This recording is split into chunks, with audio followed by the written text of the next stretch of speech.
Human rights. Ano nga ba ang human rights? Ito ay tumutukoy sa mga likas sa karapatang taglay ng tao mula pa nang siya ay isinilang, na kung wala ang mga ito, ang tao ay hindi mabubuhay.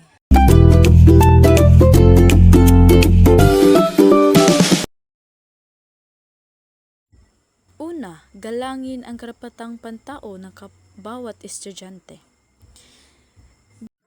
Bilang estudyante ay dapat nating igalang ang karapatang pantao ng ating kapwa estudyante, kasama ng paggalang ng kanilang mga privacy at pag-aari. Dapat tayong mag-ingat sa ating mga aksyon at salita upang hindi makasakit sa ibang estudyante. Pangalawa, laging tapat at makatotohanan. Kami na bilang estudyante sa Palao National High School ay nangangako maging tapat at makatotohanan sa kanilang mga salita at aksyon. Ito ay kasama ang pag-iwas sa pagpapakalat ng impormasyon hindi totoo o nakakalito. Ang pangatlo, igalang ang malayang pagpapahayag ng opinyon. Igagalang namin ang malayang pagpapahayag ng opinyon ng ibang estudyante. Ito ay kasama ang paggalang sa kanilang mga paniniwala, relihiyon at opinyon.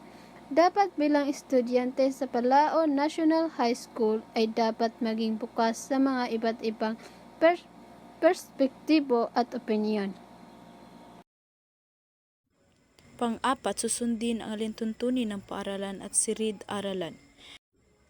Bilang estudyante ay dapat nating sundin ang mga alintuntunin ng paaralan at silid-aralan, kasama ang pag-iwas sa mga aksyong maaring magdulot ng kaguluhan o kapahamakan sa ating paaralan.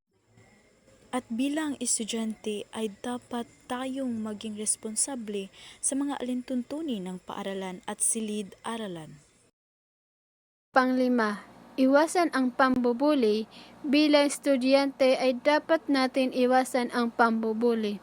Sa anumang anyo, iwasan ang pisikal, psikolohikal o emosyonal na pagpapahirap sa ibang estudyante. Ang estudyante ay dapat mapagmahal sa kanilang mga kaklase at kapwa mag-aaral